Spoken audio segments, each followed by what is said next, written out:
오소서. 내 맘의 눈을 열어 주목해 하소서.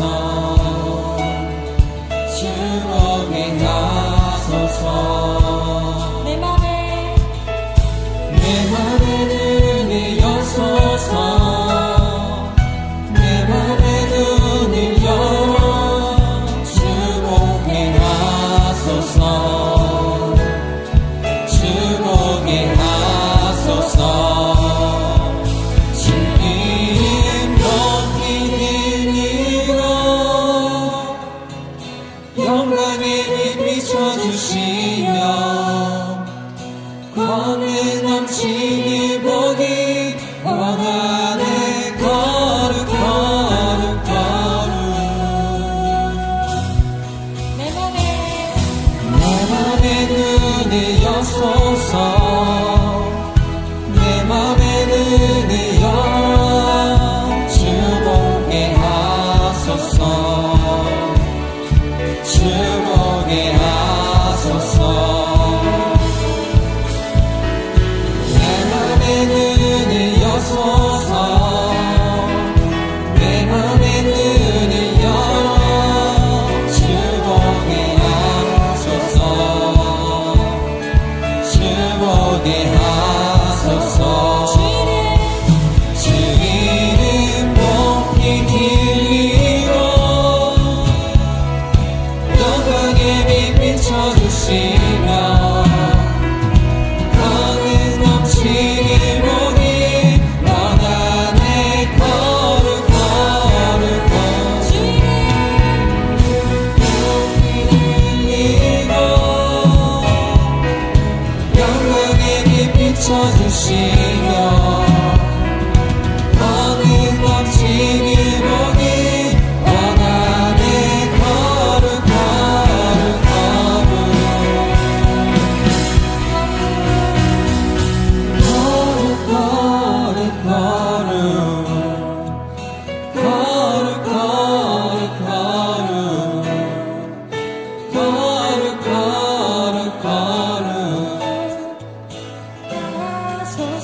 우리의 목소리로 찬양합니다. 거룩 거룩 거룩 거룩 거룩 거룩 거룩 거룩 주목해 하소서. 거룩 거룩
크게 박수치며 찬양하시겠습니다.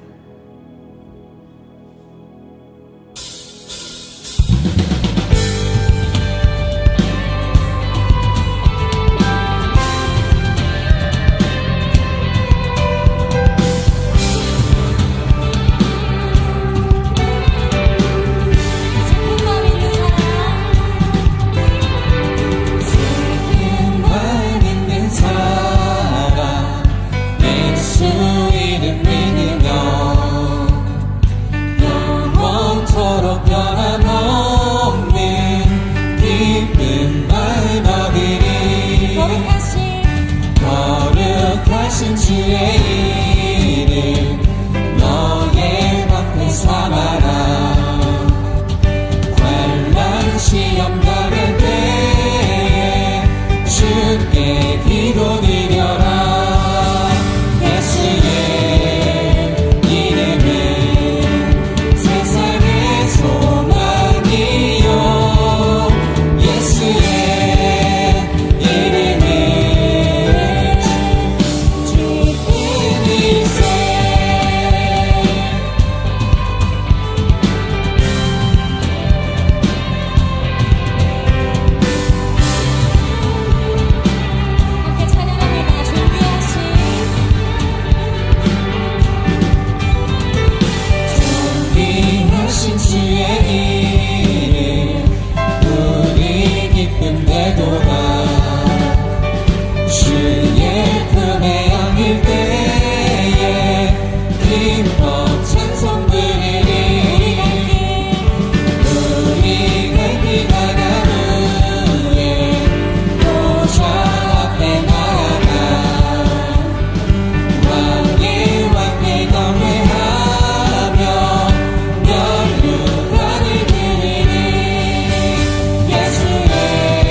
함께 경배하며 멸류관을 드리리.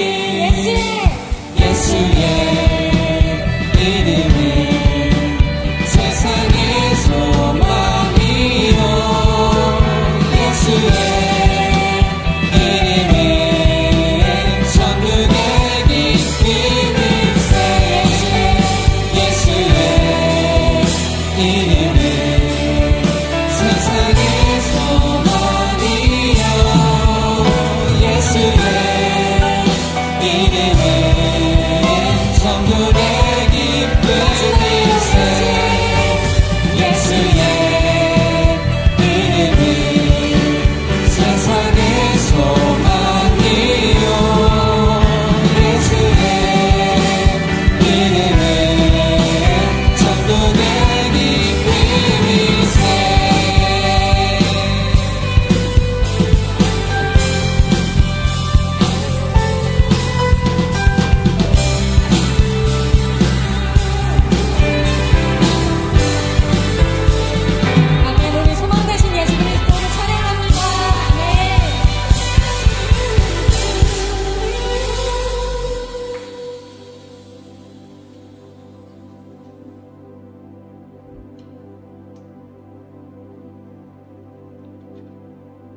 성신시라 예배드리네 주님을 향한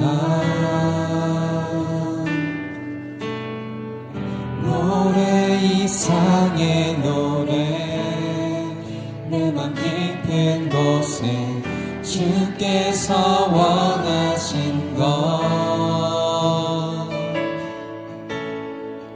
화려한 음악보다 뜻없는 열정보다 주님을 원하시죠. 주님께 드릴 마음의 예배 주님을 위한 주님을 향한 노래 중심 있는 예배 내려놓고 이제 나 돌아와 주님만 예배해요.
모시고 우리의 구원자 되시는 하나님, 거룩한 주의를 허락하셔서 이 자리에 오게 하심을 감사합니다. 우리의 인생길을 주관하시고 선한 길로 인도하시는 주님께 영광과 찬양을 올려드립니다. 지난 한 주간도 여러 상황 속에서 저희를 지켜주시고 삶의 순간마다 함께하신 하나님께 감사를 드립니다. 우리가 연약할 때에도 포기하지 않으시고 변함없는 사랑으로 붙들어주시는 주님의 은혜를 잊지 않게 하옵소서. 지난 일상 속에서 세상의 삶에 치이며 하나님 자녀답지 못한 생각과 말들을 서슴없이 하며 영적인 갈급함을 세상 것들로 채우려고 했습니다. 그 갈급함을 인지하지 못한 영적 무지함을 회개합니다. 알게 모르게 지었던 죄들을 고백하게 하시고 연약한 우리를 용서하여 주시고 주의 보혈로 말미암아 정결케 하여 주옵소서. 세상의 것을 쫓는 것이 아니라 주님의 말씀 안에서 깊게 교제하며 주님의 영광이 드러나는 삶을 살게 하옵소서. 주께서 주신 사명을 붙잡고 나아가길 원합니다. 교회의 비전이 우리의 비전이 되고 나의 비전이 되어 같은 말, 같은 마음, 같은 뜻으로 하나 되는 공동체가 되게 하시고 앞서가시는 목사님을 따라 열정으로 나아가는 성도들이 되게 하옵소서. 주님을 사랑하며 서로를 격려하는 믿음의 공동체가 되게 하시고 서로의 기도 제목을 나누며 함께 기쁨과 눈물을 나누는 건강한 모임으로 성장하게 하옵소서. 청년 공동체 안에 새로 오신 분들도 주님의 사랑이 전달되게 하시고 모두가 주님의 은혜 안에서 하나 되어 주님의 몸된 교회를 세워가게 하옵소서. 학업과 진로, 일터와 관계 속에서 하나님의 뜻을 분별하고 주님의 인도하심을 따르게 하옵소서. 모든 성도가 한마음으로 주님의 몸된 교회를 세워가게 하옵소서. 필리핀 현지에 나가 사역하고 있는 박주한 선교사를 위해 기도합니다. 늘 하나님과 동행하며 세계 비전의 열정을 품고 달려나가게 하시옵소서. 지치지 않는 영성을 부어주셔서 영육간에 강건하게 하여 주시고 주님의 복음을 전할 때 언어의 장벽을 무너뜨려 주시옵소서. 파송 준비 중에 있는 16호, 17호 예비 선교사가 있습니다. 얼마 남지 않는 시간 안에서 주님과 함께 동행하며 성령 충만함 가운데 준비되어 파송될 수 있도록 하옵소서. 모든 성도들이 1500 비전으로 물질과 기도로 보내는 선교사로 세계 비전을 이루는 영광을 누리게 하옵소서. 담임 목사님을 위해 기도합니다. 수없이 찾아오는 영적 방해 속에서 하나님께서 지켜주시고 지혜와 영을 부어주셔서 하나님을 날마다 더 깊이 알아가게 하시고 체력을 더하셔서 맡겨진 사명 가운데 교회 사역을 잘 감당할 수 있도록 하옵소서. 마음과 생각을 성령께서 늘 주장하셔서 하늘의 명철과 바른 영적 분별력과 탁월한 통찰력을 주옵소서. 말씀 전하시는 목사님께 성령 충만함을 부어주셔서 선포하시는 말씀이 능력되어 마음 가운데 들어오게 하시고 심령이 회복되게 하옵소서. 담임 목사님의 가정을 지키시고 모든 영적 공격으로부터 보호하여 주시고 하늘의 위로와 평강으로 사모님에게 부으셔서 사랑과 긍휼의 섬김을 감당케 하옵소서. 허락하신 새 자녀에게 견고한 믿음과 영적 분별력을 주셔서 하나님을 기쁘시게 하는 삶을 살게 하옵소서. 하나님, 예배가 마치는 시간까지 성령님과 함께하는 예배가 되게 하시고 온전히 성령님께서 주관하시고 은혜와 기쁨이 넘치는 귀하고 복된 예배가 되게 하옵소서. 예배 중에 드려지는 모든 찬양과 기도 그리고 말씀 선포가 오직 주님께 영광 돌리는 시간이 되게 하시고 예배를 드리는 모든 성도들이 하나님의 사랑과 은혜를 충만히 느낄 수 있도록 도와주시옵소서. 각자의 자리에서 예배를 드리는 성도들의 마음이 열려서 하나님의 음성을 듣고 그 뜻을 깨달아 새롭게 변화되는 역사가 일어나게 하옵소서. 예배를 준비하는 손길들이 있습니다. 그 손길들을 기억하시고 큰 축복과 은혜를 부어주시옵소서.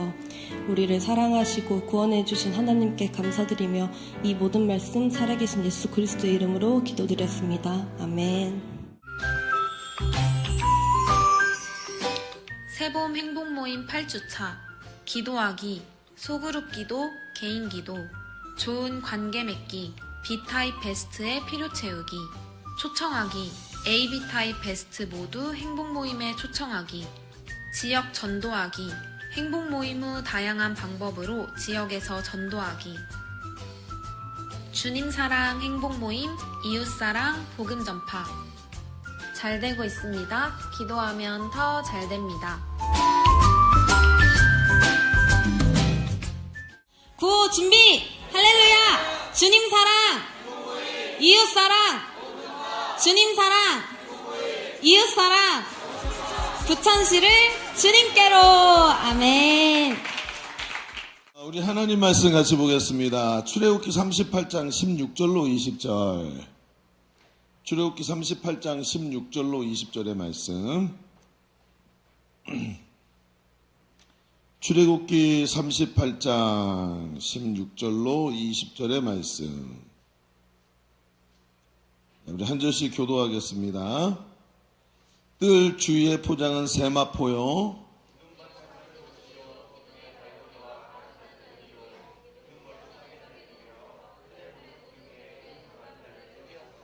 뜰의 휘장 문을 청색, 자색, 홍색 실과 가늘게 꼰 배실로 수놓아 짰으니 길이는 20규빗이요 너비와 높이는 뜰의 포장과 같이 5규빗이며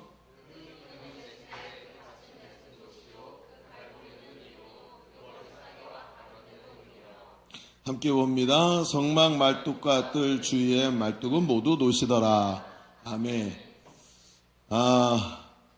이번 큐티가 호불호가 많이 갈리더라고. 큐티가 어려운 사람들 너무 어렵고 재밌게 하시는 분들은 또 재밌고. 그래서 큐티가 어려울 땐 여러분 좋은 방법인데 뭐냐면 새벽기도 나오는 거예요. 그래서 새벽기도 나오시는 분들은 어제 큐티가 이런 뜻이었구나 그거 알고 나니까 그 다음 큐티도 보이는 거예요. 정말 어렵다. 새벽기도 나와서 새벽기도 메시지가 어제 큐티를 오늘 아침에 새벽기도 말씀을 다시 하니까 또 객관적으로 볼 수 있는 그런 것도 생기고요. 아주 좋아요. 왜요? 아무리 좋다 그래도 뭐 안 오고 뭐 그래. 자, 또 여러분 유럽에 가면 벨기에와 네덜란드 사이에 걸쳐 있는 마을이 하나 있는데 이름이 바들러 마을이래요. 바들러 마을 들어본 적 있어요? 네덜란드 영토 안에 벨기에가 속해 있는 지역이래요. 저 사진 보여주세요. 사진 보면 이렇게 돼 있어요. 보니까 커피숍이잖아요. 길거리에. 근데 거기에 중간에 뭐냐면은 국경선이 지나가. 이렇게 돼 있어요. 그래서 국경선이 심지어 있잖아요. 건물과 건물 사이에 또 도로를 가로지르려고 있어요. 또 다음 장 보여주세요. 또 어떤 경우는 국경선이 집안을 지나가기도 해. 이렇게요. 그래서 거기서 심지어 있잖아요. 문으로 딱 들어가서 거실 이쪽은 벨기에, 그 다음에 침실은 네덜란드 이렇게 했고 집에 국경이 달라요. 그래서 이게 보이세요? 보면은 저 문 양쪽에 주소가 2개가 붙어 있죠. 그렇죠? 이거예요. 양쪽에 2개가 붙어 있는 게 주소가 다 2개예요. 그래서 하나는 벨기에 주소, 한쪽은 네덜란드 주소고요. 심지어는 저기 어떻게 되냐면 저 세금도 양쪽 나라에 된대요. 나눠서. 그러니까 기가 막힌 거죠. 그러면서 이게 왜 이렇게 됐나 고 봤는데 왜 이렇게 됐나 고 봤더니요. 옛날에 중세 봉건 시대 때 봉건 영주들이 땅을 사고 팔고 교환하고 또 봉건 계약을 맺고 전쟁하고 뭐 이러면서 이게 땅이 두 가문에서 사고 팔고 하면서 이렇게 퍼즐 조각이 난 거래요. 다음 장 보여주세요. 그래서 지도가 이렇게 생겼어요. 그러니까 저 안에 보면 지금 노란색이 뭐예요? 벨기에고 바깥에가 네덜란드인 거예요. 근데 그 중간에 벨기에가 땅을 사고 그 구획이 이렇게 까만색 줄로 돼 있잖아요. 그게 다 국경선인 거예요. 그리고 마치 토큰처럼 지금 네덜란드 땅 안에 벨기에 땅이 있고 벨기에 땅 안에 또 네덜란드 땅이 구멍에 빵 뚫려 있는 게 보이죠. 이렇게 해서 이렇게 국경이 많아요. 그래서 이런 이유 때문에 네덜란드에 있는 거실에 대한 세금은 네덜란드에 내고 침실에 대한 세금은 벨기에에 내고 있다 그래요. 그래서 이 마을 사람들이 말 그대로 두 나라의 삶을 살아간다 그러더라고요. 자, 이제 됐습니다. 여러분, 근데 저는 이게 어느 날 이렇게 보다가 쇼츠에 이렇게 탁 나온 거예요. 그래서 뭐 이런 게 있어? 그러고 일부러 찾아봤어요. 그래서 이런 게 있었나? 그러고 찾아봤더니 하나님께서 저에게 오늘 설교하라고 이렇게 인트로 부분으로 주셨더라고요. 여러분, 오늘 이 땅을 살아가는 이런 생각이 들어요. 오늘 이 땅을 살아가는 구원받은 성도의 삶이 마치 바들러 마을 사람들처럼 세상 나라와 하나님 나라의 두 나라를 살아가는 삶과 비슷하다 하는 생각이 들어요. 그렇죠. 여러분, 예수 그리스도의 보혈로 구원받아서 이미 하나님 백성이 되었고 하나님 나라를 유업으로 물려받는 자가 되었지만 아직은 이 땅에서 육신을 입고 이 땅에서 세상 나라를 살아가야만 하는 존재예요. 그러니까 이게 지금 두 나라를 함께 살아가는 사람. 이 땅에서 세상 나라를 살지만 여전히 하나님 백성으로 살아가는 사람. 이게 두 나라를 살아가는 거예요. 근데 이게 뭐 다 그렇지 않나요? 예수 믿으면 다 그렇죠? 그럼 우리 사람의 입장이 아니고 천사 같은 영적 존재들이 보기에 이런 성도의 모습은 너무나도 이상한 모습인 거예요. 그렇죠? 여러분, 천사가 많을까요? 사람이 많을까요? 알 수 없음. 중요하지도 않은. 근데 중요한 건 뭐냐면 그런 건 중요한 게 아닌데 우리가 천사가 보기에는 이제 어떻게 하나님께 속한 자가 지금 악한 마귀가 지배하는 세상에서 살아? 그렇잖아요? 그러니까 이게 그 천사들 입장에서 보기에는 사람이라는 존재가 아주 이상한 거예요. 세상에 살지만 세상에 속하지 않은 존재. 오히려 세상에 저항하는 존재. 마치 바다 위에 떠있는 조각배처럼 세상의 풍파에 살면서 죄의 바닷물이 배 안으로 밀려 들어오는 것을 막아야 되는 거고, 그리고 때로는 풍랑을 만나서 좌초될 위기를 경험하기도 하면서 그 죄의 바다 위에서 싸우는 존재. 늘 우리는 이런 위태로운 모습을 하고 있죠. 그런데 하나님은 우리가 이 세상에 살지만, 이 세상에서 하나님 백성으로 살아가지만 이렇게 위태롭게 살아가기를 원하지 않으시더라는 거예요. 아, 오늘 내 신앙이 무너졌어. 오늘 악한 마귀가 나를 사로잡고 있는 것 같아. 아, 나는 구원 받았을까? 여러분, 정말 하나님 우리가 이렇게 살기 원하실까요? 내가 지난주에 또 죄를 지었어. 나는 왜 이렇게 매일같이 이런 똑같은 자리를 맴돌고 있지? 여러분, 하나님 정말 우리가 이렇게 살기 원하실까요? 세상에서 살아가지만 하늘의 소망을 두고 세상과는 다른 존재들로 복음의 절대 능력으로 십자가 증인으로 능력 있게 살기를 원하시지 않을까요? 그저 쪽배에 밀려 들어오는 바닷물이나 퍼내면서 살려고 생존하려고 아등바등 하는 것이 아니라 돛을 쫙 올린 멋진 요트에서, 그렇지 않아요? 상상만 해도 너무 멋있잖아요. 돛을 쫙 핀 멋진 요트에서 라면 끓여 먹으면서 짬뽕 먹으려고 했더니 그러면 안 될 것 같아요. 그래서 라면 끓여 먹으면서 그렇게 정말 여유자적하면서 하나님 주신 축복을 바람의 그 힘을 통해서 막 누리고 그렇게 살기를 원하시지 않을까 하는 생각이 들어요. 그래서 오늘 이 말씀을 같이 좀 나누게 됐어요. 오늘 말씀의 제목은 두 나라를 살아가는 삶이에요. 어떻게 이 두 나라를 살아가면서 하나님은 우리가 어떻게 있기를 원하실까? 어떤 방법으로 이 두 나라의 삶을 살아가길 원하실까 하는 이야기들을 좀 해봤으면 좋겠습니다. 자, 오늘 첫 번째 이야기는 이렇게 좀 시작해 봅시다. 오늘 하나님 우리가 두 나라를 살아갈 때 어떻게 살아가야 되느냐? 첫 번째, 경계선을 정해서 확실히 구분하기를 우리가 먼저 해야 된다는 거예요. 경계선을 정해서 확실히 구분을 좀 해야 된다. 그래야 두 나라를 살아갈 수 있다. 이게 도대체 무슨 얘기일까요? 오늘 우리가 읽은 본문은 하나님께서 모세에게 명령하신 대로 부살렐이라는 사람을 통해서 성막을 지으시는 장면이죠.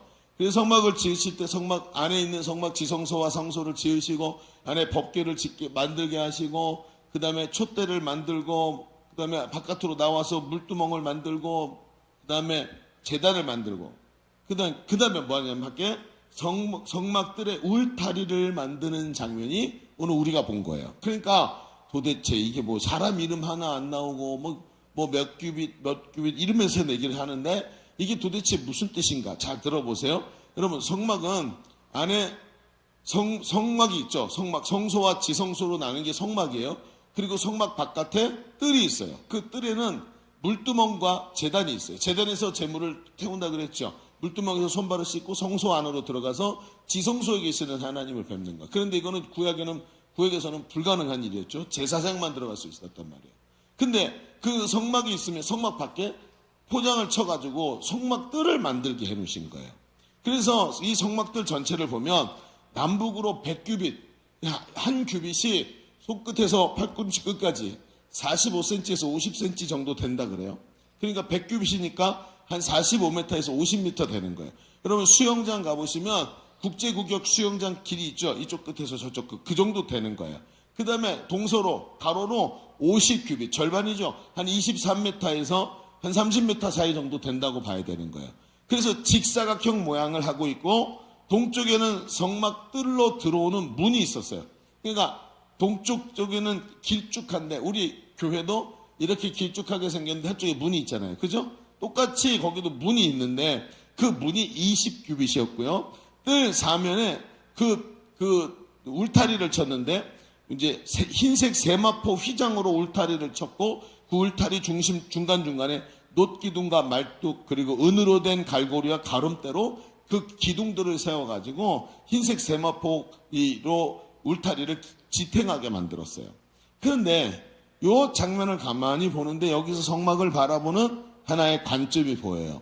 광야에 이스라엘이 다들 자기들이 개인의 장막을 갖고 있었죠. 그래서 이스라엘이 계속 이동을 하고 이사를 하는데 텐트를 걷듯이 장막을 걷고 성막도 텐트처럼 됐기 때문에 다 걷어요. 그리고 안에 있는 법궤는 제사장들이 어깨에다가 메고 그렇게 이동을 하는데 이상하게 그러면서 가서 도착을 하면 어때요?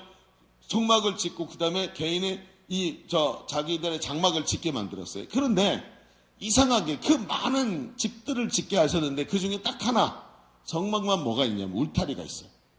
다른 건 울타리가 하나도 없어요. 그 울타리를 치게 만들었어. 그런데 가만히 보면 이런 거죠.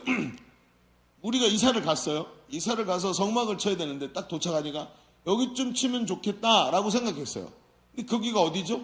여러분 보니까 벌판에 양들이 있고 뭐 짐승들이 돌아다니고 그러던 황량한 벌판이에요. 돌멩이 굴러다니고 아마 거기서 짐승이 똥도 싸고 그랬을 거예요. 그렇죠? 근데 거기다 뭐 해요? 성막을 딱 짓고 그 다음 울타리를 딱 치는 순간 울타리 밖은 거룩한 곳이 아니고 울타리 안은 거룩한 곳이 되는 거예요. 아니 이게 도대체 어떻게 된 거죠? 여러분 이들에게 없었던 개념이 생기는 거예요.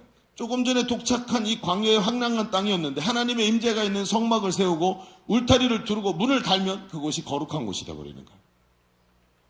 여러분 그 울타리의 개념이 뭔지 아시겠어요? 여러분 다른 데는 다 울타리가 없어요. 그런데 성막에만 울타리가 딱 있어. 그래서 울타리 밖과 울타리 안은 성과 속이라는 것으로 구분이 짓게 돼 있어요. 여러분 그래서 바로 성속의 구분을 분명하게 두시는 것을 이 울타리가 우리에게 말해줘요. 백성이 거룩한 것과 거룩하지 않은 것을 구별하게 만들어 놓으셨다는 거예요. 여러분 우리 시대를 한번 보세요. 우리 시대는 평등이 과도하게 강조된 시대죠.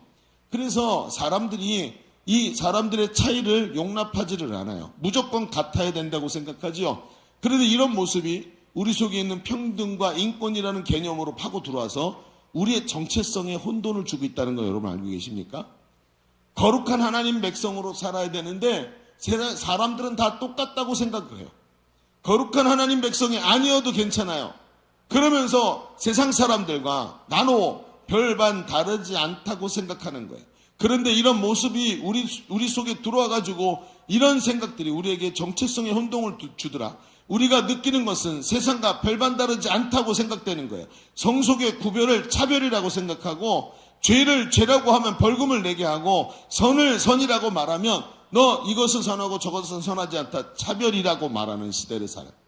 그러면서 그 속에 동화되어 살면서 죄에 대한 저항성이 약해지고 이걸 죄라고 규정하면 안 되지. 저 사람은 기분이 어떻게 해서 기분이 중요한 게 아니라 우리 시대가 어떻게 이렇게 됐는지 모르겠어요. 그죠?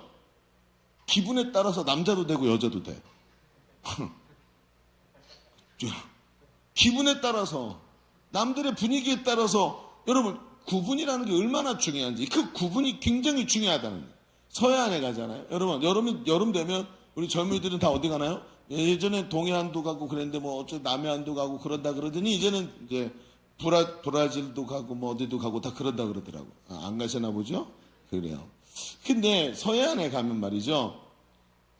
명물이 뭐냐면 서해안에 왜 사람들이 저기 가면 뭘 하냐면 밀물 썰물 때 간조에 조개나 낙지 같은 것을 채취하는 일을 하죠. 근데 그게 그렇게 재밌대요. 조개 잡는 거. 이번에 우리 조개 한번 잡으러 갈까요? 니캉 내캉 조개 캐러 갈까? 근데 이걸 뭐라 그러냐면 해루질이라 그러는데 해루질. 저는 이 단어를 이번에 처음 알게 됐어요. 근데 이게 사람들이 이게 그런 조개를 캐러 가면 좋은데 낮엔 너무 더우니까 밤에 물 빠지잖아요. 밤에 썰물이 있잖아요. 밤에 캐러 가더라는 거예요. 근데 있잖아요. 이게 기가 막힌 게 뭐냐면 간조에 물이 빠졌다가 이제 만조로 가면서 물이 차오르는데 이 물이 차오르는 속도가 성인 걸음의 2~3배가 빠르대요. 그래서 보통 물이 차기 시작하면 속도가 시속 7km, 1시간에 7km 걸어가는 속도에서 제일 느린 게, 그리고 빠를 때는 15km까지 간대요. 그러니까 저는 이렇게 빠르다고? 시속 15km. 여러분 자동차로 시속 15km를 가면 군뱅이같이 느려 터진 것 같지만 옆에서 걷는 사람은 2배로 뛰어야지 15km를 가요. 엄청 빠른 거야. 그런데 여러분 갯벌에 들어갔는데 걸으면 어떻게 걸어요? 갯벌에서 철퍽 이렇게 걷죠? 빨리 못 걸어요. 그러니까 간조가 됐다가 쭉 물이 들어오기 시작하면 이걸 못 따라간다는 거죠. 그래서 조개를 캐다가 만약에 물이 들어왔어. 발목까지 왔어. 근데 내가 이미 조개를 따라오면서 깊이 들어왔잖아요. 물이 들어왔으면 이미 헤엄을 치지 않으면 안 된다는 거예요. 조금 있으면. 그렇게 위험하다는 거예요. 그러면 그래서 어떻게 되냐면 무릎을 딱 제 발목에 찼는데 빨리 나가야 되겠다고 나가는데 밤에, 여러분 낮에는 뭐가 보여요? 물이 없으면 뭐가 보여요? 갯골이라는 게 생기죠. 이게 그 뻘에서 물이 빠지는 게 길이 생겨. 물길이 생겼다가 물이 많이 빠지니까 깊이 파여서 갯골이라는 강이 생겨요. 갯벌에. 근데 강이 있었던 게 발목까지 차니까 그다음 어떻게 돼요? 강이 안 보이는 거예요. 그래서 가다가 거기가 갯골인지 모르고 쑥 빨려 들어가고 거기서 헤엄 못 치는 사람들 죽고, 심지어 거기 물이 빨려 나가는 자리니까. 그렇게 해서 매해 평균 10명 정도가 갯벌에서 익사당한대요. 10명. 그 10명이 이 중에 없기를 간절히 바랍니다. 서해안 가지 말자는 얘기는 아니고, 그러니까 가만히 생각해 보세요. 왜 이런 사고가 날까? 왜? 아니 사람들이 이걸 모르고 가진 않을 거 아니에요. 다 어느 정도 어렴풋이 알고 있단 말이에요. 그런데 조개 캐는 재미에 빠지는 거예요. 그러니까 조개 캐는 재미에 빠져서 막 캐다가 물이 들어오는 걸 깜빡 잊어버리고 욕심에 빠져 끌려서 조금 더 하다가 위험을 인지 못하고, 즉 무슨 얘기예요? 구분이 없을 때 일어나는 위험함이 바로 이런 거예요. 사람이 낮에는 가면요, 낮에는 거기 안 좋은 요원들이 있고 특히 행락철에는요 갯벌에도 사람들이 있어요. 그래가지고 물이 들어오기 시작하면 호루라기도 불고 나와 그러기도 하고 사람들이 보이니까 거기서 지자체에서 나와가지고 안전을 하고 있다고요. 그런데 밤에는 아니라는 거죠. 밤에는 이거 시간이 얼마나 갔는지도 모르고 캐고 있다가 그걸 구분이 없을 때, 누군가 봐주는 사람 없을 때 위험해지더라는 거예요. 여러분 우리가 지금 이 얘기를 왜 하고 있죠? 지금 구분에 대한 얘기를 하는 거예요. 사람이 이 땅을 살아가면서 구분이라는 게 없을 때 어떤 일이 벌어지는지. 성경에 보면 하와가 하나님 말씀을 정확하게 지키고 구분했다면 정말 뱀은 하와를 유혹하지 못했을 거라고 생각이 돼요. 그러나 뱀이 성경에 보면 뭐라고 나오냐면 아주 간교한 존재라고 나와요. 한번 성경을 볼까요? 창세기 3장 1절에 보면 뱀이 하와에게 이렇게 말해요. 하나님이 참으로 너희에게 동사한 모든 나무의 열매를 먹지 말라 하시더냐? 여러분 다 알아요. 하나님이 그거 하나만 먹지 말라 하신 거. 왜? 아니 다 먹고 왜 하나만 먹지 말라 그러셨을까요? 먹지 말라 하시니까 하나님이시고 그 말씀대로 순종하는 존재가 피조물이에요. 하나님이 사람을 하나님의 형상대로 지었기 때문에 하나님과 사람이 구별이 잘 안 된단 말이죠. 그러니까 먹지 말라 하신 자가 하나님이시고 그거에 순종하는 자가 피조물인 거예요. 그거 하나만 먹지 않아도 되는 걸 다 알아요. 그런데 뱀이 어때요? 너무 간교한 거예요. 하나님이 모든 나무의 열매를 먹지 말라 하더냐 하면서 어떻게 해요? 마치 잘 박힌 못을 흔들기 시작하는 거예요. 안 흔들리죠? 처음엔 안 흔들려요. 근데 이거를 10번, 20번, 30번 하기 시작하면 생각이 달라집니다.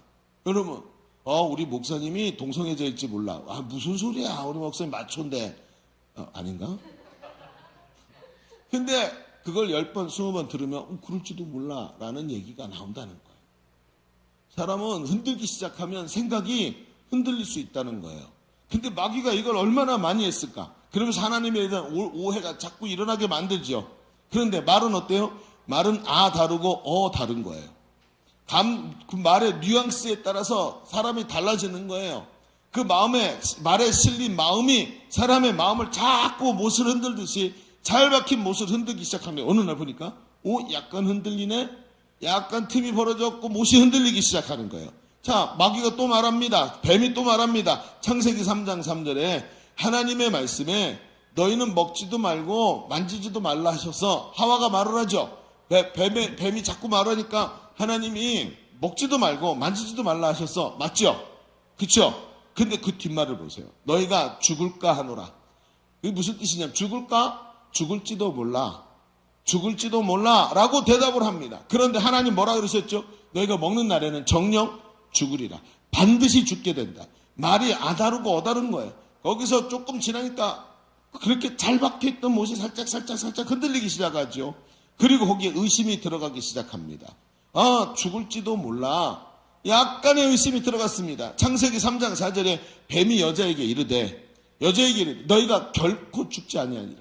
절대 죽지 않는다. 하나님 말씀을 이제 완전히 반대로 거짓말을 가지고 하나님 말씀을 밀어냅니다. 처음에는 절대로 흔들리지 않았어요. 무슨 소리 하는 거야. 하나님 먹으면 죽는다 그러셨다니까. 저거 먹으면 안 돼. 그렇죠. 먹으면 죽어. 아니야, 그게 아니라니까. 내가 계속 말했잖아. 그게 아니라 이거 봐. 이 증거 대봐. 이 증거 봐봐. 객관적이지? 합리적이지? 맞지? 봐, 하나님이 너를 지금 이거 먹으면 네가 하나님처럼 될까봐. 여러분, 창세기 3장 5절 너희는 먹는 날에 눈이 밝아져서 하나님같이 되어. 여기까지 가는 거예요. 여러분, 만약에 여러분 하나님과 사람을 이간질시키고 하나님을 배신하게 만들었죠. 만약에 하와가 정확한 기준을 가지고 있었다면 이 뱀이 이렇게까지 할 수 있었을까요? 여러분, 다시 성막으로 가봅시다. 하나님은 성막을 통해 우리에게 분명한 구분이라는 것을 말씀하세요. 여러분, 성막들을 딱 쳐놓고 어제까지만 해도 벌판, 구분이 없던 벌판인데 성막을 딱 세우는 즉시 그 성막 기준에다가 딱 뜰을 만들어 놓고 이 담장 바깥과 안이 성속의 구분이 있도록 만들어 놨어요. 세상에서 살지만 세상과 다른 게 성도라는 거예요. 죄와 피 흘리기까지 싸우고 악은 모양도 버리라고 하신 말씀처럼 지켜야 할 것은 지키고 거절해야 될 것은 거절해야 될 줄로 믿습니다. 이런 구분이 모호해지면 마귀는 틈을 타는 거예요. 여러분의 삶은 어떠세요? 잘 지키고 있습니까? 요즘에 어디 가서 술 한잔 안 하는 그리스도인 만나기 어렵더라고요. 여러분, 술 한잔 안 하고 쿨하게 한 잔만 먹지 뭐. 그러다가 술 취하는 것도 아닌데. 여러분, 마귀가 어떤지 아시죠? 벽에 박힌 콘크리트 못도 흔들기 시작하면서 마귀의 특징이 뭔지 아세요? 끈질겨. 계속 흔들어. 나중에 틈이 벌어질 때까지 계속 흔들어요. 여러분, 어떠십니까? 세상 쾌락, 정욕, 처음에는 말도 안 되죠. 퉁퉁 튕겨나가는 것 같지만 반복적으로 다가올 때 점점점 틈이 벌어지고 기준이 모호해지면서 그리고 넘어지지 않던가요? 여러분, 하나님 앞에서 좀 우리의 가슴에 손을 얹고 생각해 봅시다. 마귀가 선을 그어놓지 않으면 얼마나 잘 넘어가도록 만드는지 보십시오. 특히 우리 젊은이들은 청년의 정욕이라는 게 성경에 나와요. 청년의 정욕. 이게 얼마나 강한지 저도 청년 시기를 지났으니까 알지요. 얼마나 강한지. 청년의 정욕이라는 게. 그래서 어떻게 합니까? 선을 그어놓지 않으면 선을 넘어가더라는 거예요. 그럼 우리 주변에 있는 목사님들을 만나면 이번 주에도 그런 분이 한 분 계셨어요. 저를 보고 우리 교회 청년들 결혼을 많이 하니까 어떻게 하시냐고 물어보더라고요. 그래서 우리 교회는 이런 원칙이 있다. 야, 내가 한 1년에 한 번 정도씩은 꼭 이런 얘기를 한다. 그랬더니 그 자료가 있냐 그러냐. 난 설교하는 거 설교밖에 없는데요. 그거를 보내달라고. 보내드렸어요. 그 교회도 똑같이 할 거예요. 제일 중요한 게 뭐죠? 그렇게 해서 우리는 이성교제를 교회 안에서도 장려하는 스타일이죠. 근데 제일 중요한 게 뭐예요? 청년의 정욕이에요. 하나님 앞에서 서로 돕는 배필을 찾기 위해서 이게 분명히 꼭 해야 될 일이라는 것을 알고 하나님 앞에서 잘 구분하고 분명하게 그 선을 그어가면서 정확하게 구분을 해서 가면 문제가 없지만 그 구분이 모호해지기 시작하면서부터 이 청년의 정욕 때문에 신앙생활 자체가 하나님 앞에서 내가 구원받은 그리스도인이라는 것 자체를 마귀가 흔들기 시작하더라는 거예요. 여러분, 아주 중요합니다. 성경의 데살로니가전서 5장 21절에 보면 이렇게 말합니다. 범사에, 매사에 헤아려. 잘 생각해보고 헤아려가 뭐예요? 계산해보고 좋은 것을 취하라. 범사에 계산해보고 좋은 것을 취하고 22절 악은 어떤 모양이라도 버리라. 정확하게 말하죠. 우리 삶에서 기준이 뚜렷하고 하나님께서 기뻐하시는 좋은 것은 취하고 악한 것은 어떤 모양이라도 버리라고 말합니다. 여러분, 주일 성수, 수레바퀴의 삶, 복음 전하는 행복 모임, 철저하게 좋은 것을 취하기를 바랍니다. 그리고 악한 것, 술, 담배, 쾌락, 세상 종욕, 음욕, 정욕 이런 것들 속에서 자기를 지켜낼 수 있어야 되는 거예요. 목사님은 지키셨나요? 알아맞혀 보세요. 저는 수도사처럼 살았어요. 응? 여러분, 하나님, 제가 여러분에게 뭐라고 그 말씀을 기억납니까? 사람은 청년 시절에, 청소년 시절에 하나님 다 천재 같은 능력을 주신다고. 그래가지고 몰입을 하면 그 몰입의 에너지를 쓰면 정욕이 들어올 자리가 없어요. 말씀과 성령이 충만하기를 바랍니다. 몰입을 할 줄 알아야 됩니다. 그 몰입이 깨지고 뭐 하냐면 저녁 때 돼가지고 자기 보상 심리에 빠지고 이러면 그때부터 정욕이라는 게 틈타는 거예요. 여러분 제가 간곡하게 부탁합니다. 저녁에 일찍 자요. 저녁에 나 오늘 열심히 일했기 때문에 오늘 넷플릭스 좀 봐야 돼. 그 순간부터 마귀가 타고 들어오는 거예요. 저녁에 일찍 자고 새벽기도 더. 새벽기도. 한생희 집사님, 네, 새벽기도 나오세요. 네. 항상 만만해서, 네, 그래요. 되게 중요해요, 여러분. 밤에 시간을 쓰잖아요. 사람이 계속해서 자기 보상 심리에 시달려요. 뭔가 자기를 위해서 해야 돼. 근데 밤에 일찍 자고 아침에 새벽을 깨우는 사람이 되면 하나님 앞에서 오늘 하루를 경건하게 시작하며 살아간다. 밤에 정욕에 시달리지 말고 항상 하나님 앞에서 구분이 딱 이루어져서 좋은 것, 정말 하나님 앞에서 범사해야 하려 좋은 것을 취하기를 주의 이름으로 축복합니다. 그래요. 자, 우리 첫 번째 얘기 정리해 봅시다. 우리 지금까지 두 나라를 살아가는 성도가 이 땅에서 어떻게 살아야 할까 하는 질문으로 말씀을 시작했어요. 그 첫 번째 말씀으로 경계선을 정해 확실히 구분해야 된다라는 이야기를 나눴습니다. 하나님은 성막에 울타리를 치고 거룩함과 속된 것을 구분하게 하셨어요. 성도가 성속이 구분이 없이 살면 간악한 마귀의 그 계략에 빠져서 넘어지게 되더라는 거예요. 그런데 여러분 생각해 보세요. 아이러니한 것은 정말 아이러니해요. 왜냐하면 이렇게 분명히 구분이 있어야 되는 게 맞아요. 그런데 이 구분 때문에 문제가 생겼던 사람이 성경에는 많이 있어요. 누굴까요? 예수님 시대 율법주의자들 말이죠. 만약에 이렇게 우리가 계속해서 구분하면 하지 말아야 될 것에 목록이 생기기 시작해요. 그렇죠? 술 먹으면 안 돼. 주일날 돈 쓰면 안 돼. 물론 그게 자기 개인의 신앙으로는 맞는 거예요. 그런데 이런 구분에 자꾸 빠져들면 뭐가 되냐면 여러분 제가 오늘 뭐예요? 오늘 점심 어디서 먹었어? 왜 교회에서 점심 안 먹어? 너 밖에 사 먹었지? 돈 썼네? 이렇게 된다. 여러분 웃긴 거죠? 예수님 시대 보십시오. 이런 구분이라는 것에 대해 하나님 말씀에 열정을 가지고 있던 사람들이 해야 될 것과 하지 말아야 될 것을 규정해놓고 그것을 지키다가 예수님을 십자가에 자기 손으로 못 박았어요. 그게 율법주의예요.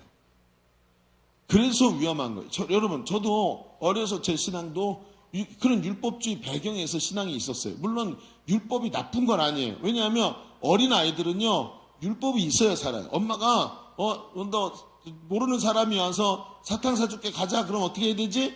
좋아요. 안 돼요. 그렇죠? 이거 뭐죠? 율법이에요. 그러면 가서 아이스크림 사줄게 가자. 그러면 어떻게 해야 되지? 좋아요. 안 돼요. 가르치죠? 이게 뭐죠? 율법주의란 말이에요. 그래서 어린 아이들은 율법이 필요하다고요. 그래서 저도 어렸을 때 율법적인 신앙을 가지게 됐고 율법적 신앙생활을 해왔어요. 그런데 그것만 가지고 되든가요? 그것만 갖고 계속 자라니까 이상하다. 구분이 있어야 되는데 맞아 하나님 말씀이 맞는데 내가 살아보니까 그것만 갖고 안 되는 것 같아요. 뭐 어떻게 해야 되지? 그러다가 어떻게 되죠?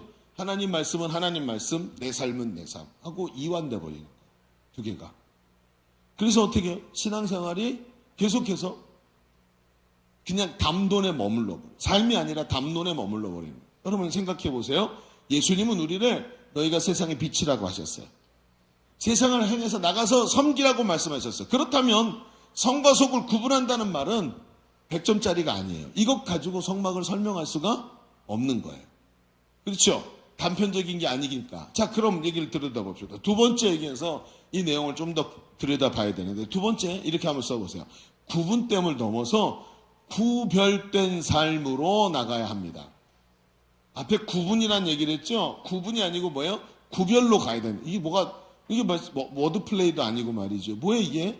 자, 얘기를 좀 들어보세요. 오늘 성경은 성막들을 설명하면서 울타리에 대해서 말하는데, 이 대목에서 오늘 우리가 읽은 말씀에 아주 이상한 대목이 하나 나와요. 그게 뭐냐면 울타리의 문에 대한 설명이에요. 자, 18절을 우리 읽어볼까요? 앞에 읽었던 얘기인데 같이 한번 다시 읽어봅시다. 시작. 뜰의 휘장 문을 청색 자색 홍색 실과 가늘게 꼰 배실로 순놓아 짰으니 길이는 20규빗이요 너비와 높이는 뜰의 포장과 같이 5규빗이며. 아, 그렇구나. 자, 들어보세요. 가만히 생각해 보니까 성막은 동편에 문을 달았어요. 그 문이 20규빗, 최소 9m에서 11m까지 보는 거예요. 여러분, 이게 작은 거 아니죠? 무슨 탱크가 지나가? 2대가 같이 지나가도 되겠네. 아니, 성막에 그래봤자 양 끌고 들어가고 큰맘 먹고 가면 소 끌고 들어가는 거예요. 그것만 지나가면 돼요. 근데 왜 11m나 되는 문이 필요할까요? 문이 상당히 크다는 거예요. 그리고 그 문이 달려있지만 어떻게 생겼냐면 기둥을 세우고, 그 뒤에 있는 말씀을 읽어보면 문, 20규빗 되는 데다가 뭐냐면 기둥을 세워. 그리고 기둥을 세우고 앞에 한 것처럼 청색, 자색, 홍색 실과 가늘게 꼰 배실로 술을 놓고 짜야. 그래서 천을 만들어, 휘장. 그래서 그 기둥들 사이에 휘장을 달아놨어. 여러분, 뭘 의미하죠? 가만히 생각해 보세요. 밑에 여러분 너구리 한 마리가 기어 들어와. 들어온 거 막을 수 있나요? 못 막아요. 정확하게 말합시다. 못 막아요. 왜냐하면 문이 아니고 밑에가 뚫려있는 휘장이기 때문에. 그리고 잠그지도 못해. 바람이 불면 훅 하고 날려. 그러니까 이거 문이라고 말하기가 어렵고 그냥 문이라고 있다 뿐이지 문이 아닌 거예요. 이상하다. 분명히 앞에 뭐죠? 구분을 딱 두셔요. 거룩함과 성속의 구분이 분명히 있는데 문을 보니까 이거 뭐야? 이거 구분인데 폐쇄된 문도 아니고 오히려 너무 넓게 열려있는 구조고 접근이 제한이 안 되는 거예요. 그러니까 앞에 있었던 이 구분이라는 것만 가지고 성막의 뜰과 울타리를 설명하기가 어려운 거예요. 오히려 그것은 구분보다는 좀 더 복잡한 것 같지만 구분에서 한 걸음 더 나가는 구별로 우리 애가 갖고 있는 가치를 다시 정리를 해야 되는 거예요. 지금도 여러분 이스라엘에 가면, 지금은 전쟁 때문에 못 가요. 갈 생각하지 마시고, 지금도 이스라엘에 보면 성지순례를 할 때 가보면요, 양 무리들을 어렵지 않게 보게 돼요. 근데 양들을 지금도 베두인이라는 사람들이, 그 유목 민족들이 그 땅에서 양을 치고 있어요. 그러니까 이게 양을 치려면 풀도 많고 막 이래야 되잖아요. 그게 아니고 척박하기 때문에 풀이 얼마 없어. 그러니까 양 키우기가 어려운 거예요. 그럼 가다 보면 양들이 모여 있어. 여기에 풀이 있으니까. 근데 여러분 그 성지 탐방을 가잖아요. 목사님들하고 가잖아요. 아무나 가이드를 못해요. 왜냐하면 성지이기 때문에 성경의 내용과 맞춰줘야 돼. 그래서 거의 대부분 가이드가 누구냐면 거기에 오랫동안 살면서 거기서 유학하고 계시는 목사님들, 이런 분들이 성지순례 가이드를 해요. 그래서 차를 타고 가다가 갑자기 버스를 세우는 거예요. 세우더니 자 다 내리래요. 왜 내리냐고 내려가 가봤더니 더워 죽겠는데 밖에 가서 그 베두인한테 가고 뭐라고 얘기를 해. 그러니까 다 오라고 허락받았다고. 그러더니 가서 보는데 양을 보여주는 거예요. 여러분 성경에 양이 나오지? 한번 보세요. 그러고 딱 봤어요. 딱 갔는데 몇 가지 때문에 놀라요. 첫 번째, 양이 엄청 더럽다는 것에 놀라요. 두 번째, 양이 정말 더럽다는 데 놀라요. 장난 아니야. 그 대관령에 있는 양떼 목장의 그 아름다운 양들을 생각하면 안 돼요. 걔네는 소속사들이 있어가지고 깨끗하게 해주는 거고, 얘네는 개판이야, 개판. 여러분, 이제 뒤에 이게 똥이 딱 붙어가지고 이게 주렁주렁 그러고 다녀요. 엄청 더러워. 그런데 재밌는 게 뭐냐면 양과 염소를 같이 키워요. 왜 그런가 그랬더니 그 양들이 습성 때문에, 양들은 있잖아요. 습성이 뭐냐면 자꾸 자기들끼리 모여. 그래갖고 막 모인단 말이야. 모여가지고 모이는데 옆으로만 모이는 게 아니고 나중에 모이다가 어떻게 되냐면 위로 올라타. 한 대여섯 마리가 막 있으면 한 놈이 와서 위에 올라가고 밑으로도 기어 들어가고 막 자꾸 모이는데 이게 정신 나간 놈들인 거야. 완전히 무슨 마이클 잭슨 공연하는 것도 아니고 막 난리가 나. 그런데 염소들의 특징이 뭐냐면 염소는 자꾸 옆에 와서 막 치받고 막 그러잖아요. 그럼 성질이 들어갖고 더워 그러고 팍 하고 쳐받는 거야. 그러니까 양들이 모이면 염소가 옆에서 짜증내면서 쳐받아버려. 그러니까 양들이 막 흩어지는 거예요. 그러니까 어떻게 해요? 양들이 모이면 지금 날씨가 40도 조금 올라가면 50도 55도 이렇게 올라가는데 뭐 털 코트를 입었잖아요. 패딩 입고 55도에서 자기들끼리 끌어안고 있다고 생각해봐. 걔네 질식해서 죽어요. 그러니까 염소가 같이 있어서 받아줘야 사는 거야. 그래서 같이 길러요. 그러니까 가서 이때 보는 것도 야 그렇구나. 그래서 양과 염소를 길러요. 어떻게 양과 염소를 구분할 수 있겠어요? 몰라. 그냥 더러워. 양인지 염소인지 중요하지도 않아. 그런데 그 목사님이 가이드 하시는 목사님이 설명을 해줘요. 구분하는 방법을 가르쳐 드릴게요. 꼬리를 보세요. 양은 꼬리가 돼지꼬리처럼 똘똘 말려가지고 밑으로 쳐져 있어요. 근데 염소는 도널드 닥처럼 뒤에 깻잎 하나 얹어놓은 것처럼 꼬리가 그렇게 생겼어요. 그러더라고. 딱 그러고 딱 보는데 제 양이네, 제 염소네. 금방 보이기 시작하는 거예요. 그게 뭐예요? 구분이에요. 구별하잖아요. 나눠놓지 않아요. 그런데 같이 섞여 있는데 구분이 되는 거예요. 여러분 성경이 뭐라 그랬죠? 알곡과 가라지를 둘을 잘라서 구분하지 않죠. 그냥 둬라. 언제까지? 마지막 추수 때까지 둬라. 마지막에 거둘 때 알곡과 가라지를 구별해가지고, 알곡은 창고에, 가라지는 아궁이에 넣게 되는데 그때 구분이 일어나는 거예요. 근데 구분이 안 되고 알곡과 가라지가 같이 있는데 그 대신 뭐가 되기 시작해요? 구분은 안 되는데 구별이 되는 거예요. 얘는 알곡이구나, 얘는 가라지구나, 보인다는 거예요. 그게 성경의 얘기예요. 여러분 보십시오. 오늘 양과 염소는 분리되지 않지만 그 섞여 있는 중에도 구별이 되는 거예요. 신자는 세상에서 구분되어서 세상에서 떠나서 세상을 등지고 따로 사는 게 아니에요. 세상과 구분되지 않지만 분명히 그 세상 속에서 분명히 구별된 삶의 모습이 그 안에 들어있는 거예요. 세상 속에 섞여 살아가지만 저 사람이 다른 모습이 분명히 저 사람 다르네 라고 보이기 시작한다는 거예요. 여러분 예수님께서 제자들을 가르치셨어요. 근데 제자들을 보세요. 여러분 복음서에 보면 제자들의 모습이 너무 한심해. 제자들을 가르쳐도 못 알아듣고 예수님의 뜻이 뭔지도 알지도 못하고 알고 싶지 하지도 않고 자기 생각에 사로잡혀 있어. 그렇죠? 근데 예수님이 그들을 향해서 뭐라는 줄 아세요? 야, 좀 정신 좀 차려. 아직도 못 알아듣겠어. 이렇게 말씀하시질 않아. 한번 볼까요? 마태복음 5장 14절에 예수님이 이렇게 말씀하세요. 자, 보세요. 너희는 세상의 빛이다. 야, 이렇게 아름다운 표현이 어디 있어요? 여자친구한테 이렇게 말해줘 보세요. 너는 빛이야. 너밖에 안 보여. 말하면 다 점수 올라가. 썸 탈 때 이렇게 하는 거야. 빛이래요. 그렇죠? 그러면서 뭐라 하냐? 산 위에 있는 동네가 숨기지 못할 것이요. 산 위에 동네가 있으면 밤이 되잖아요. 거기 불빛이 있어서 높이 있으니까 다 보인다는 거예요. 산에 있는 동네가 숨기지 못할 것이요. 사람이 등불을 켜서 저 밑에 내려다 놓지 않고 등경 위에 높이 둬서 그 불빛이 온 집안에 비치게 만들지. 똑같은 거야. 하나님이 너의 빛을 사람들에게 비치게 해서 너의 행실을 보면서 하나님께 영광 돌리도록 너희를 빛으로 하나님 부르셨어. 이렇게 말씀하시는 거예요. 여러분 예수님 얘기 들어보세요. 제자들이 한심하다. 그러니까 네 꼬라지를 알라, 너 자신을 알라 이렇게 책망하지 않고 오히려 그들의 자존감을 높여주세요. 하나님은 제자들에게 너희는 구분돼서 너희 자신을 지켜라, 죄에 물들지 않게 조심해라 이렇게 예수님이 말씀하시질 않아요. 그러면서 뭐라는지 아세요? 너희가 세상의 빛이야. 어둠 속에 들어가라. 그렇죠? 빛의 특징이 뭡니까? 어둠 속에서 빛나는 거예요. 너희는 숨겨지지가 않아. 너희는 그 등경 위 하나님께서 너희를 그 어둠 속에 있는 등경 위에 올리실 거야. 그래서 너희가 빛을 탁 내면 어둠 속에 있던 사람들이 너희 빛을 보고 길을 찾고 하나님께 나오게 될 거야.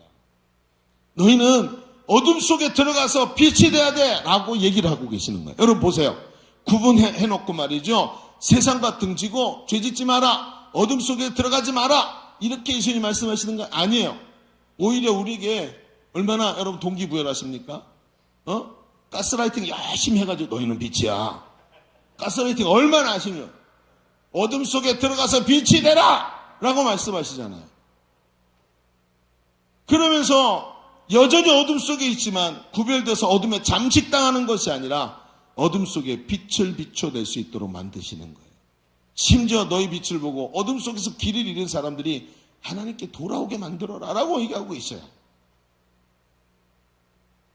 그렇죠? 어둠 속으로. 요즘에 그래서 그런 생각이 들어요. 우리의 노래가 좀 많이 바뀌어야 될 것 같아요. 고단한 인생길, 힘겨운 오늘 속으로 들어가야 돼요. 그렇죠? 이게 하나님 예수님 말씀하신 더 적극적인 모습 아닌가요? 응?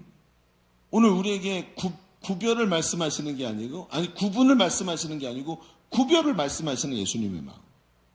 제가 이번 주간에 너무 놀랐던 게 뭐냐면 리더반에서 보는데 행복 모임 숫자가 늘어났어. 그러니까 당연한 거예요. 여러분 세상에 모든 게 뭐 어때요? 처음보다 덜한 거예요.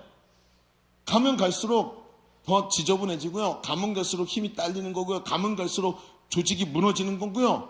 그게 연력학 제2법칙이에요. 그게 세상이 그렇다고 다 어디나. 그렇죠? 아니에요? 비웃고 그래. 제가 저 자존감이 약했고 여러분이 그렇게 웃음 비웃는 것 같아요. 근데 제가 지난 그렇게 보는데 그 전주에 리더반에 진짜 제가 너무 놀랐어요. 왜냐하면 리더반을 하면 뒤에 한 30분 제가 다음 주 행복모임 메시지를 제가 다시 전하잖아요. 그럼 거기 있던 행복모임 리더들이 자기 책 갖다 놓고 보면서 점검하고 여기가 강조해야 되는 거구나. 이렇게 성령의 인도하심 받아야 되는구나. 그런단 말이에요. 근데 그날 리더반에 너무나 많은 행복모임에서 하나님이 역사하신 거예요. 나눔하라고 마이크를 돌리는데 그냥 쭉 지나가면 가끔 한 사람씩 나누고 그랬는데 이게 옆으로 넘어가지 못해. 계속 말을 하는 거야. 하나님 이렇게 하셨어요. 이렇게 기도 응답이 일어났어요. 이랬어요. 너무 하나님 일하신 사역 현장이 스펙타클한 거예요. 어떤 셀리더는 있잖아요. 새 가족을 받았어요. 새 가족 성기매가 됐어요. 그런데 새 가족이 자기가 불교 신자래. 그게 왜 왔어?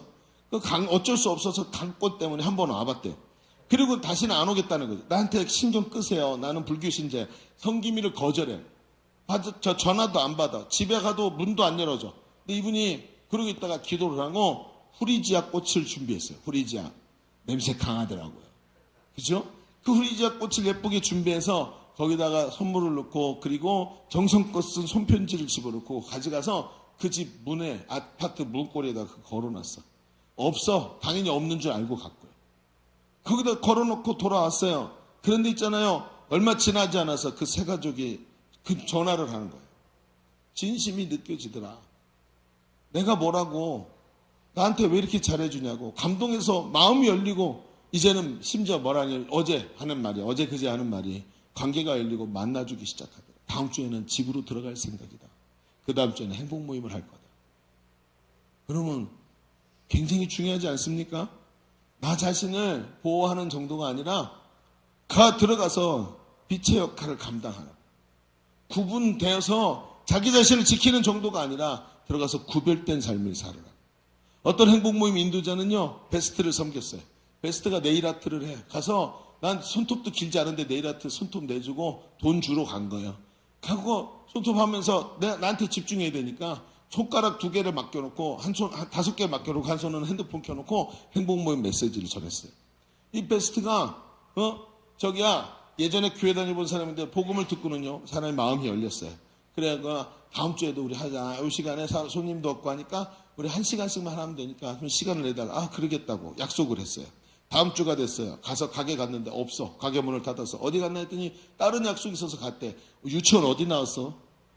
예의가 있어야지. 사람이 이게 인간의 기본도 안 돼 있고 이런 사람이죠. 사람 얼마나 무시하는 것 같은 생각이 드는지.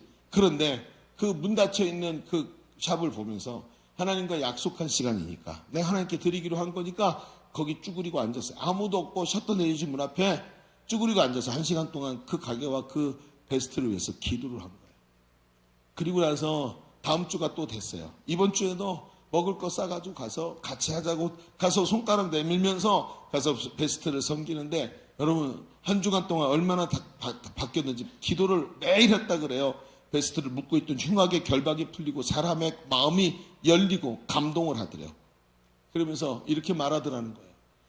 내가 뭐라고 왜 이렇게까지 잘해주냐고 하면서 감동의 눈물을 흘리더래요. 어떤 모임에서는요, 등록하고, 우리 교회 등록하고 10년이나 교회 안 나오던, 아직 새가족 수료도 못하고 교회 한번 나오고 다시는 안 가겠다고 하면서 안 나오는 새가족을 또 초청해서 복음을 전하고 또 행복 모임에 불렀대요. 그리고 이벤트 해주고 선물 주고 꽃 주고 그랬더니 마음이 열리더래요. 그러면서 그 10년이 된 새가족이 이렇게 말하더래요. 나는 당신들이 화장품 팔러 온 사람처럼, 보험 팔러 온 사람처럼 나한테 영업하려고 온 줄 알았다네. 그런데 내가 오늘 보니까 당신들은 다른 교회 다니는 사람들하고 너무 다른 것 같다. 당신들은 정말 진심이라는 것을 내가 느꼈다 하면서 다음 주에 또 오겠다고 말하더래요. 10년 걸렸대요. 10년. 어떤 사람은 평상시에, 여러분 같은 날 일어난 얘기입니다. 같은 날 한 얘기예요. 어떤 분은요, 평생 아버지와 함께 살았어요. 아버지가 불신자예요. 어떻게 교회는 나오시는데 복음을 몰라, 예수님을 몰라. 그래가지고 아버지가 어느 날 갑자기 이제 가슴이 아프다. 그래 아버지를 모시고 병원에 가서 진찰하고 돌아왔어요. 아버지랑 둘이 앉아 있는데 너무 아버지가 안쓰러워 보여서 아버지에게 전도를 하고 행복 모임을 했대요. 아버지가 말씀을 듣고 예수님을 영접하시더래요. 그리고 그 다음부터 아버지랑 만나면 대화 한마디 없이 TV만 봤었는데 계속 아버지와 복음 얘기하고 행복 모임을 매주 하고 있다고 얘기를 해요. 그 집사님이 나이가 60이 넘으셨어요. 아버지가 연세가 높으신 분인데 이제 돌아가실 날이 얼마 안 남은 분에게 복음을 전하고는 감동이 돼갖고 눈물을 흘리면서 얘기해요.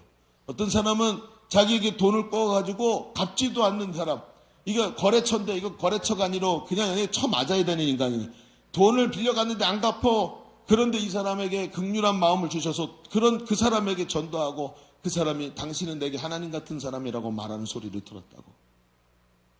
여러분, 자기가 복음 전하기 제일 어려운 자기 가족에게 복음을 전하고 그리고 가족들이 예수 믿는 것을 보고 어떻게 생각하십니까, 여러분? 구분돼서 세상을 등지는 삶이 아니라 세상의 빛이 돼서 사람들이 우리 속에 있는 복음의 빛을 보고 하나님께 나오게 만드는, 구분된 게 아니고 구별된 삶을 말하는 거예요. 자기를 지키고 죄 안 짓고 이럴 정도가 아니라 세상을 변화시키고 죄와 사망에 있는 사람들을 구원으로 인도하는 건강한 성도, 건강한 가정, 건강한 교회를 세워가고 있잖아요. 역사의 추억으로 하나님 나라가 하루속히 이 땅에 임하도록 일하는 위대한 하나님의 일꾼으로 세워지고 있는 것이 보이는 겁니다. 여러분은 어떠십니까? 앞에서 우리는 두 나라를 살아가는 삶에 대해서 말을 했어요. 두 나라를 살아가는 삶. 그 바들러 마을 말입니다.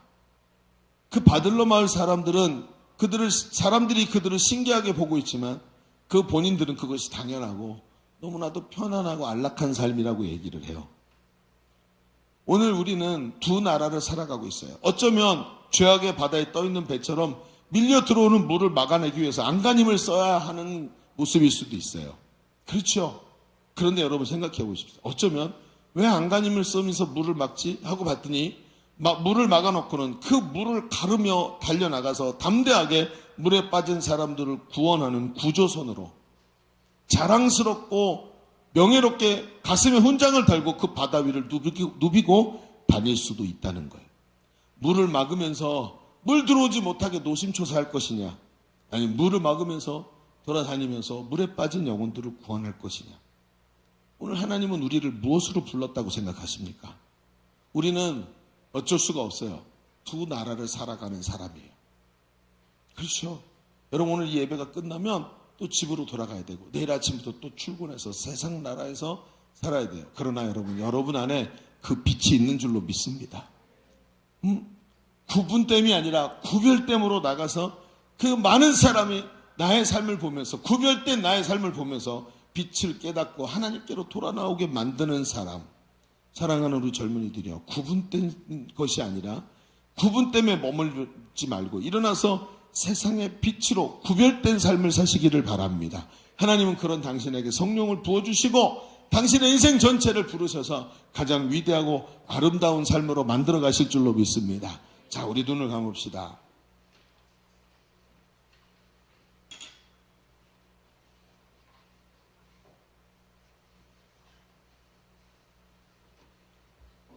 우리의 삶은 예수를 믿지만 너무나 세상에 가까운 것 같아서 때로는 하나님 앞에 죄송하고 민망한 순간을 우리는 맞이할 때가 많습니다. 하나님 빛으로 살아야 되는데 또 죄를 지었어요. 하나님 너무 죄송해요. 부끄러워서 할 말이 없어요. 이런 순간들이 우리한테 너무 많지 않나요? 아니요. 왜 그러냐 하면요, 자꾸 물을 막으려고만 했기 때문이에요. 죄 안 지으려고 발버둥 쳤기 때문에 그래요. 죄를 안 짓는 게 아니라 적극적으로 빛된 삶을 향해 나가야 돼요. 구분만 짓는 데서 멈추는 것이 아니라 적극적으로 빛의 삶을 살아내고 그 게으름을 떨쳐내고 일어나서 하나님이 원하시는 예수님 제자의 삶으로 살아내는 우리의 삶이 되어야 하는 것입니다. 오늘 말씀의 은혜를 붙잡고 내 마음속에 주신 은혜의 말씀을 가지고 우리 주님 한번 외치고 우리 통성으로 기도하겠습니다. 주여 할렐루야. 하나님 오늘도 깨닫게 하시니 감사합니다. 깊은 세계로 우리를 불러주시니 감사합니다. 깊이 있게 하나님의 말씀을 듣게 하시니 감사합니다. 하나님 세상의 족보에 물이 들어오지 않도록 막으려고만 했던, 죄 안 짓고 하나님 앞에서 부끄럽지만 않으면 된다고 생각했던 이런 피상적이고 수동적인 자들, 아버지 여기를 떠나기를 원합니다. 더 하나님을 더 깊이 사랑하고 하나님을 더 깊이 만나고 더 하나님 나라를 향해서 달려나가는 그런 삶이 되기를 원합니다. 아버지 피상적인 자리에 서서 그저 아버지 하나님 구분되고 세상과 구분해서 거룩한 삶을 살려고만 노력하는 것이 아니라 오늘도 아버지 하나님 구분의 자리를 나가려고 합니다. 연약한 나의 심령을 더욱 강하게 하소서. 하나님 주여 우리 마음 가운데 은혜를 허락하여 주옵소서. 아버지 하나님 주여 주여 하나님 하나님의 생명을 아버지 도와주옵소서. 아버지 역사여 하나님 나는 빛이라 하셨는데 하나님 주님이 들어있는 것을 아는데 아버지 하나님 우리 한 번 더 기도하십시다. 하나님 어느 순간 보니까 내가 주눅 들어있는 것을 바라봅니다. 하나님 일어나서 빛이 되게 하여 주시옵소서. 등경 위에 올라서게 하여 주옵시고 나를 강하게 하시는 주의 손을 붙잡고 승리하게 하여 주옵소서. 기도합니다. 주여 할렐루야.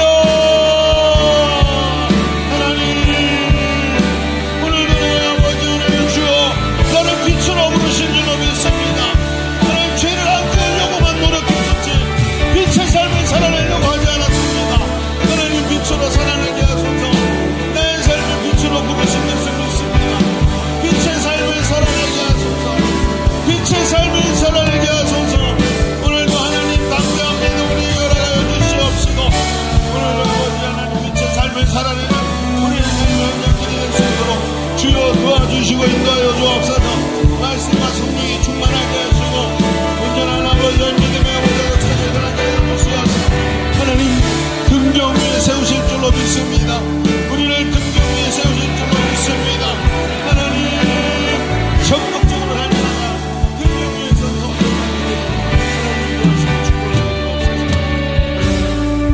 하나님 오늘도 우리를 빛으로 부르신 줄로 믿습니다.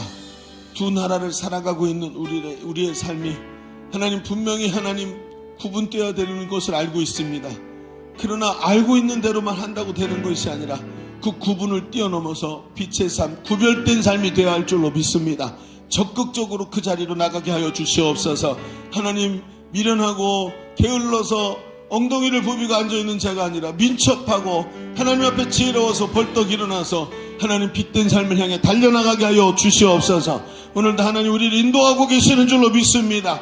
하나님 그저 하나님 내 배에 물이 들어오지 않도록 막는 것이 아니라 그 배를 타고 나가서 적극적으로 죽어가는 영혼들을 건져내고 하나님 앞에서 아름답고 명의로운 삶들을 살아낼 수 있는 우리의 삶이 되게 하여 주옵소서. 두 나라를 살아가는 승리한 성도가 되게 하여 주옵소서. 오늘 함께 하심을 감사드리며 예수님의 이름으로 기도하옵나이다. 아멘. 우리 하나님께 감사의 박수 올려드립니다.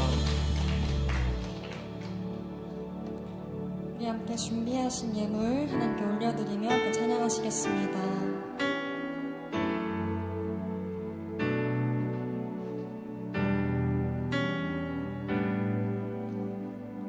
예수는 내 힘이요 나의 기쁨 내 장소가 그 이름의 생명이 내 삶의 이유라. 예수는 내 힘이요 나의 기쁨 내 장소가 그 이름의 생명이 내 삶의 이유라. 오직 주만 따라갑니다. 오직 주만 높이 받으소서. 내 평생에 그 그 선하시네 세상에 노래합니다. 그 이름에 그 신능력 영원한 생명이 내 삶의 이유라.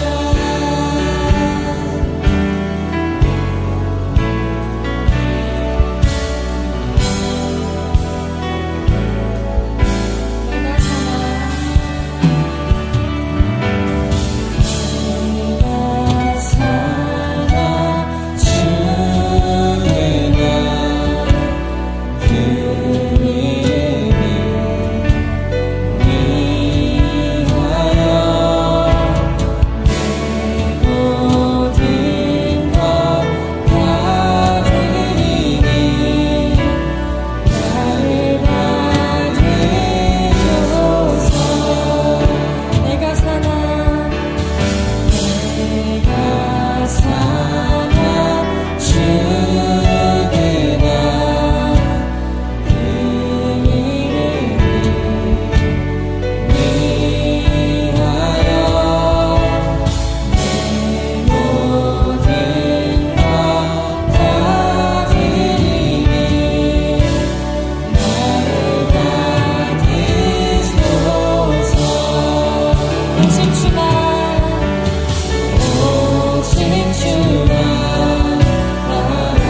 기도하고 예배를 마치겠습니다. 하나님 참 감사합니다. 나 같은 존재가 뭐라고 이렇게 아름다운 일에 우리를 불러주시고 하나님 앞에서 이렇게 구별된 빛된 삶으로 우리를 이끌어 주시니 참 감사합니다. 어둠 속에 거하는 것이 빛이 되기 위함임을 알게 하시고 그 어둠을 향해서 강하고 담대하게 나가는 우리 젊은이들 다 되게 하여 주옵소서. 얼마나 귀한지요. 시대가 어두울수록 우리 믿는 젊은이들이 더 귀하게 보입니다. 주님 힘을 허락하여 주옵소서. 뚫고 나가게 하시고 강하고 담대하게 하나님 앞에서 승리하는 우리 젊은이들 다 될 수 있도록 축복하여 주시옵소서. 드린 손길을 복되게 하여 주시옵시고 하늘의 것으로 땅에 기름진 것으로 채우시고 오늘은 비록 손이 비었다 할지라도 하나님께서 예비하신 삶의 현장을 향해 오늘도 노력하고 했을 때 하나님 앞에서 빛된 삶으로 살아내게 될 것을 바라보면서 용기 잃지 않고 달려가는 우리 젊은이들이 다 되게 하여 주시옵소서. 한 주간의 삶도 주님과 동행하게 하여 주시옵시고 내 안에서 역사하시는 큰 능력으로 승리하게 하여 주옵소서. 이제는 우리 구주 예수 그리스도의 은혜와 아버지 하나님의 사랑하심과 성령님의 우리 가운데 내주하시는 은혜가 오늘 예배하는 모든 젊은이들 머리 위에 저들의 삶과 준비하는 미래 위에 주님의 몸된 교회 위에 지금도 신음하고 있는 이 나라의 민족 위에 이제로부터 영원토록 함께 계실지어다. 아멘.